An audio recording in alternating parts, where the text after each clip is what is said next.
to talk about experience I had with one of my favorite metal bands. I was really drunk and they were coming down to Australia to tour for their first time. They're a German thrash metal band called Sodom, and they've never been to Australia before. I sent them an email asking it'd be cool if I could play one song with them on the tour, just for fun, because they had their email addresses on there. And the drummer replied and he said, "If you know the song, of course." I thought it was a joke. And then I talked to the manager and he said, "No, that's for real."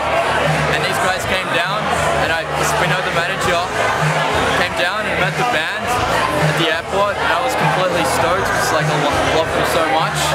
And pretty much not much was said at all. I was too shy to talk to these guys, and they were traveling around Australia. I haven't been all around Australia before.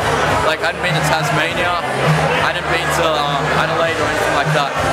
And so these guys, when I met them, I didn't even have to rehearse. I was just playing one song with them at the Hi-Fi bar in Melbourne, and I hadn't rehearsed with them before, and I was scared. I thought I was going to screw up, and I was really nervous.